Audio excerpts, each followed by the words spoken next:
மக்களே, இந்த வீடியோல நம்ம என்ன பார்க்க போறோம்னு பாத்தீங்கன்னா, இன்னைக்கு வந்து ஃப்ரைடே. ஸோ ஹஸ்பண்டோட ஆஃபீஸ் வந்து இன்னைக்கு லீவு. அதனால சரி நீங்க பிரியாணி செய்யுங்க அப்படின்னு சொல்லி சொன்னேன். ஏன்னா நல்ல பிரியாணி சமைப்பாரு, நல்லா டேஸ்டா இருக்கும் அவரோட பிரியாணி. அதுவும் மட்டன் பிரியாணி சொல்லவே தேவையில்லை. ஸோ லாஸ்ட் இயர் அவர் கையால் சாப்பிட்டது. ஸோ அதோட இந்த வருஷம் தான் நம்ம வந்திருக்கோம்.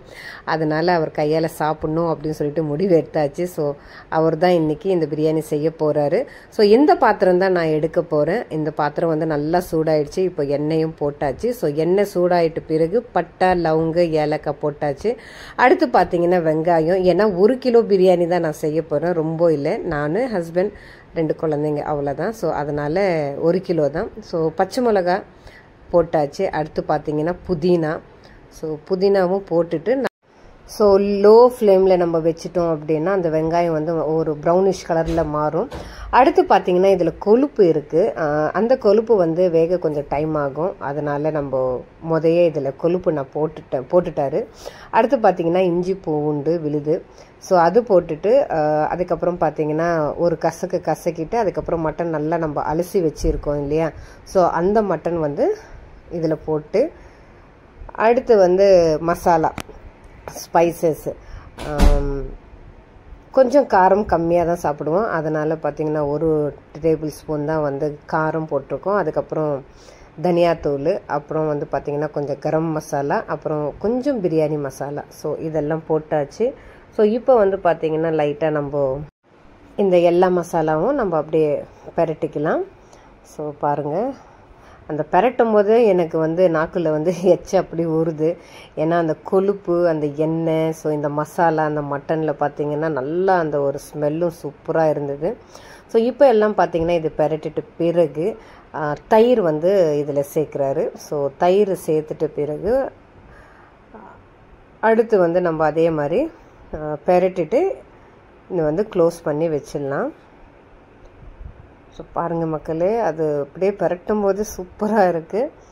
ஸோ அதுக்கப்புறம் பார்த்தீங்கன்னா கொத்தமல்லி போட்டிருக்காரு. கொத்தமல்லி போட்டுட்டு இது ஒரு சைடு வெந்துக்கிட்டு இருக்கு. அடுத்த பாத்திரத்தில் வந்து பார்த்தீங்கன்னா அரிசி வேக வைக்கணும் இல்லையா. அதனால இந்த பாத்திரத்தில் பார்த்தீங்கன்னா அரிசிக்காக தண்ணி வந்து வச்சிருக்கு. ஸோ ஓரளவுக்கு அது பாயில் ஆகணும். அதனால் அது அந்த கேஸில் வச்சாச்சு. இப்போ பார்த்தீங்கன்னா இது நல்லா வெந்துடுச்சு. ஏன்னா இப்போ மேலே வந்து பார்த்திங்கன்னா அந்த எண்ணெய் எல்லாமே சேர்ந்து இப்படி வந்து கொதிக்கும்போது நம்மளுக்கு என்ன மீனிங் அப்படின்னு பார்த்தீங்கன்னா கறி வந்து நல்லா வெந்துருச்சு அப்படின்னு சொல்லிட்டு. ஸோ கிட்டத்தட்ட 20 நிமிஷம் நம்ம அப்படியே ஸ்லோ ஃப்ளேமில் விட்டுட்டோன்னா இந்த மட்டன் வந்து நல்லா வந்து வெந்துடும். ஸோ பாருங்கள், அது அந்த ஸ்மெல்லையே தெரியும். நல்லா வேக வேக அந்த ஸ்மெல்லை நம்மளுக்கு வந்து அப்படியே தூக்கி விடும். ஸோ அந்த ஸ்மெல் அது நல்லா பார்த்திங்கன்னா வெந்தாச்சு. இது வந்து அடுத்து ரைஸுக்காக பார்த்திங்கன்னா நம்ம அதுக்கு தேவையான உப்பு, ஸோ அந்த உப்பு வந்து அதில் சேர்த்துக்கிட்டோம். ஒரு சைடு பார்த்திங்கன்னா அக்னியோட அதுவும் பார்த்திங்கன்னா நல்லா வெந்துக்கிட்டே இருக்குது. ஸோ இந்த சைடு வந்து சாப்பாடுக்கான ப்ராசஸ் போயிட்டுருக்கு. அதில் ஜீரா கொஞ்சம் போட்டுட்டு அதுக்கடுத்து பார்த்திங்கன்னா பே லீஃப் இருக்குது இல்லையா. ஸோ அந்த இலைகள் போட்டுட்டு கொஞ்சோண்டு நெய் மேலே அப்படியே போட்டு விட்டுட்டு நம்ம அது க்ளோஸ் பண்ணி வச்சிடணும்.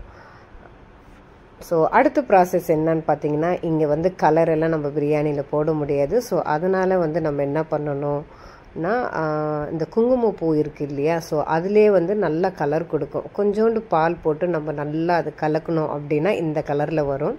ஸோ இந்த கலர் தான் நம்ம பிரியாணியில் போட போகிறோம். ஸோ இது வந்து கலக்கி நம்ம ஓரமாக அப்படியே வச்சாச்சு. இப்போ வந்து பார்த்திங்கன்னா இந்த அரிசிக்காக நம்ம வச்சுருக்கோம் இல்லையா, அது வந்து நல்லா பாயில் ஆகிடுச்சு. ஸோ அரிசியும் போட்டுட்டு ஒரு அப்படியே கலக்கிட்டு இதை நான் மூடி வச்சிடுறேன். ஏன்னா வந்து அரிசி வந்து நம்மளுக்கு ஃபுல்லாகவே வேகக்கூடாது. ஸோ 3/4 அதாவது முக்கால் வெந்திருக்கணும். ஸோ இப்போ வந்து அதை வடிகட்டிட்டு இப்போ இந்த சால்லாம் வந்து அதாவது பிரியாணியோட அக்னி வந்து ரெடி ஆயிடுச்சு. ஒரு பாத்திரத்தில் சாப்பாடும் அதுக்கு மேலே வந்து இந்த அக்னி போட்டுட்டு திருப்பி சாப்பாடு போட்டுட்டு நல்லா கிளறி விட்டுட்டு அடுத்து பார்த்திங்கன்னா நம்ம தம்முக்கு தான் விட வேண்டியது. ஸோ இது வந்து மேலே கீழே பார்த்திங்கன்னா அப்படி நல்லா ஒரு கலக்கிடணும். ஸோ கலக்குனா அப்போ தான் வந்து நம்மளுக்கு ஏன்னா மசாலா பட்டும் படாத அளவுக்கு இருக்கணும். ரொம்பவும் நம்ம மசாலாவில் போட்டு நல்லா இப்படி அப்படி பண்ணோம் அப்படின்னா சாதம் எல்லாம் உடஞ்சிரும். ஸோ அது கொஞ்சம் கேர்ஃபுல்லாக பார்க்கணும். அடுத்து பார்த்திங்கன்னா அந்த கலர் போட்டாச்சு. ஸோ கலர் போட்டுட்டு பிறகு இந்த ஃபாயில் இருக்குது இல்லையா, இதில் இது போட்டு ஃபுல்லாகவே க்ளோஸ் பண்ணிடணும், அந்த ஆவி வெளியில் போகாத அளவுக்கு. ஸோ தம்முக்கு விடணும் இல்லையா, அதனால். ஸோ இது ஃபுல்லாகவே கம்ப்ளீட்டாக நம்ம போட்டாச்சு. இப்போ வந்து மூடி எடுத்து இதுக்கு மேலே வந்து நம்ம மூடிட்டு லோ ஃப்ளேமில் கிட்டத்தட்ட ஒரு 20 நிமிஷம் நம்ம விட்டுட்டோம் அப்படின்னா அந்த முக்கால் அரிசி தானே வெந்திருக்கு, இப்போ கால்வாசி இருக்கிறது வந்து நல்லா வெந்துடும். ஸோ இப்போ வந்து டைமும் முடிஞ்சிடுச்சு. ஸோ வாங்க எடுத்துடலாம். ஸோ பாருங்கள், சூப்பராக இருக்குது மக்களே. அந்த ஸ்மெல் அப்படியே தூக்குது மக்களே, பாருங்களேன். ஒரு அரிசிக்கு ஒரு அரிசி பார்த்தீங்கன்னா ஒட்டலை. ஸோ நல்லா வந்திருக்கு பாருங்கள், சூப்பராக இருக்குது மக்களே. பார்க்கும்போது நாக்கு ஊறுது, எப்படா சாப்பிட்ணும் அப்படின்னு இருக்குது. ஸோ இந்த vlog உங்களுக்கு ரொம்ப பிடிச்சிருந்தா மறக்காமல் என்னோடய சேனலை ஷேர் பண்ணுங்கள், சப்ஸ்கிரைப் பண்ணுங்கள், லைக் பண்ணுங்கள். ஸோ வாங்க சாப்பிடலாம். தேங்க்யூ ஃபார் வாட்சிங்.